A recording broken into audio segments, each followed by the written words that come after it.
December 5th, 1872. A ship is found drifting silently in the Atlantic Ocean.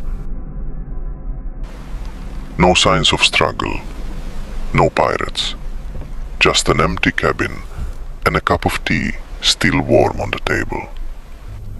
10 souls vanished into thin air. The official reports blamed the weather. They lied. Was it pirates? Unlikely. The ship's cargo hold was packed with 1,700 barrels of pure alcohol, completely untouched. Their money, their clothes, their pipes, all left behind. But the single lifeboat was gone. A frayed rope hanging over the edge, and deep cuts on the ship's railing. Someone left in a panic. The captain's logbook sat on the desk. The final entry was perfectly normal. No storm, no danger. Why would an experienced captain order his family and crew into a tiny lifeboat in the middle of the deadly ocean? 8 bells were struck, everything in its place. Yet, the main hatch was off, as if something from below needed to get out.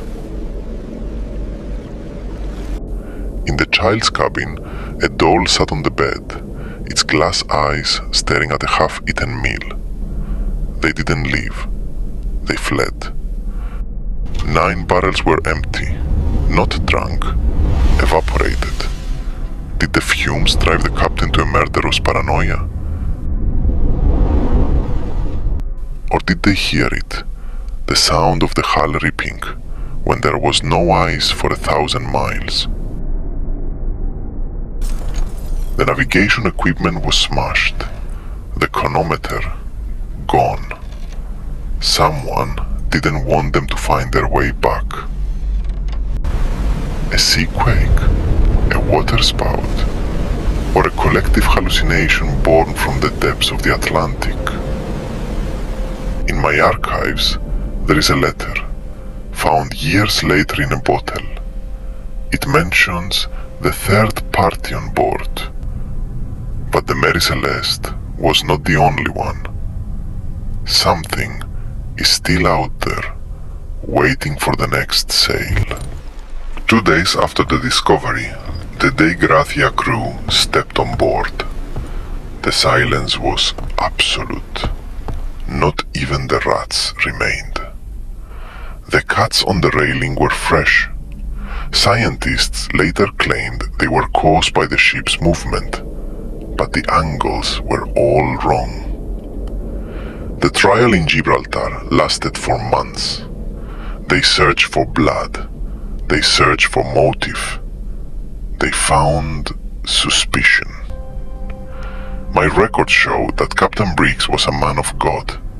He wouldn't abandon ship for a mere leak. He saw something impossible. 10 people gone. Not a single life jacket was missing. They didn't plan to swim. They were taken.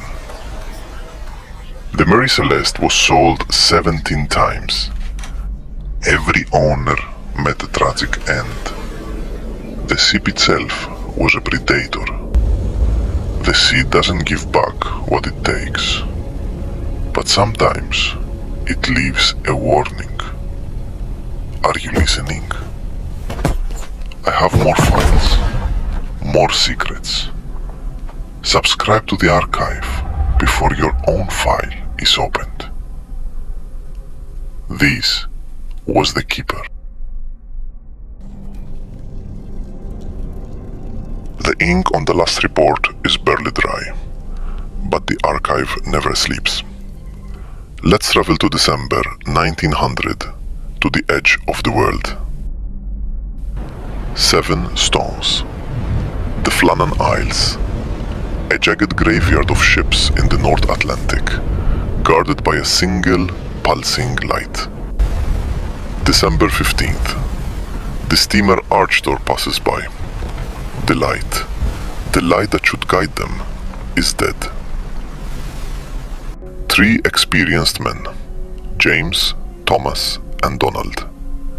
They didn't just leave their post. They vanished from a locked island. When the relief ship finally arrived, they found the door locked from the inside. On the table, a meal for three, untouched and cold. 2 sets of oilskins were missing, but the third heavy coat was still on its hook.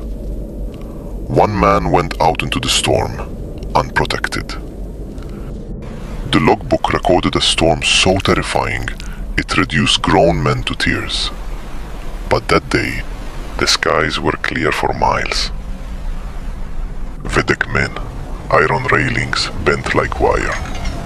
Vedekme concrete blocks moved like pebbles. Savalame, what kind of storm can scream your name from the dark? December 14th. Vede, the log says Thomas was crying. James, a hardened veteran of the sea, was praying. What makes Iron Men beg for mercy? December 15th, the final entry. Storm ended, sea calm. God is over all. And then, absolute silence. Investigators found an iron crane twisted like wire, over 110 feet above sea level. No ordinary wave reaches that high.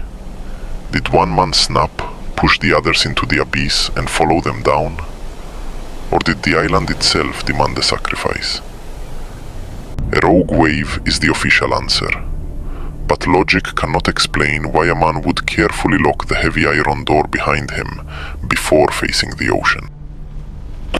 For over a century, Alan Moore has kept its secret. Today, the light is fully automated.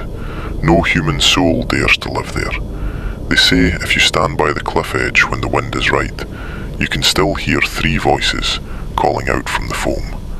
The sea is a hungry archive. It never gives up its files. This was The Keeper. Case number 002 is closed. The ocean hides its dead, but the ice freezes them in time. Let us turn the page to February 1959.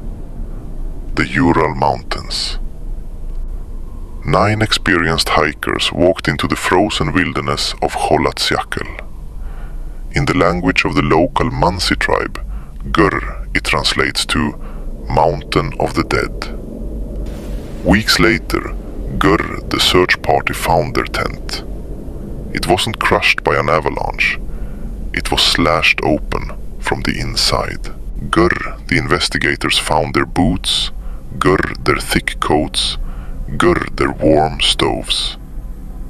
They ran out into negative 30 degrees, practically naked. The footprints in the snow told a story of methodical panic. No running. Gur, just a steady, Gur terrifying march in the dark, Gur toward the tree line. Avalanche? The slope was too shallow. A military test? Perhaps. But what makes a seasoned survivor abandon their only shelter without a fight? At the edge of the forest, Dromich, under a massive cedar, Mashifomicha, they found the first 2 bodies. Gadatamtomon, their hands were rubbed raw to the bone.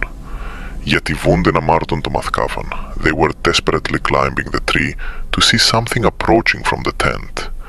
Vekoltadama, or Podimitini, trying to get away from what was already in the woods with them. Κατοικτό με φτώμην.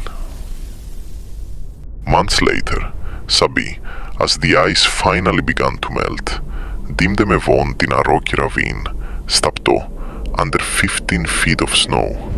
They found the rest. Lambidam domon, their injuries defied all human logic. Kotramas tiber, chests crushed with the force of a high-speed collision, yet not a single bruise on their skin. Savundon mito, and the darkest detail.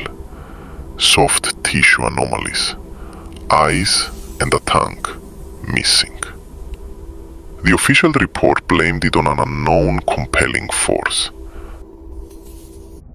Gadipolitom Deman, the files were immediately classified by the KGB. Why? Because the hiker's clothing was heavily saturated with radiation. What kind of natural disaster crushes your ribs, leaves your skin intact, and makes your clothes radioactive? Nature doesn't build weapons. Among the recovered items was their camera. The final, unexplained frame on the roll showed a glowing anomaly approaching in the dark. Some mountains demand a toll, and they never leave witnesses. Case number 003, closed. We have survived the ocean and the ice, but the deepest darkness is found right in our own backyards. Subscribe before I open your file.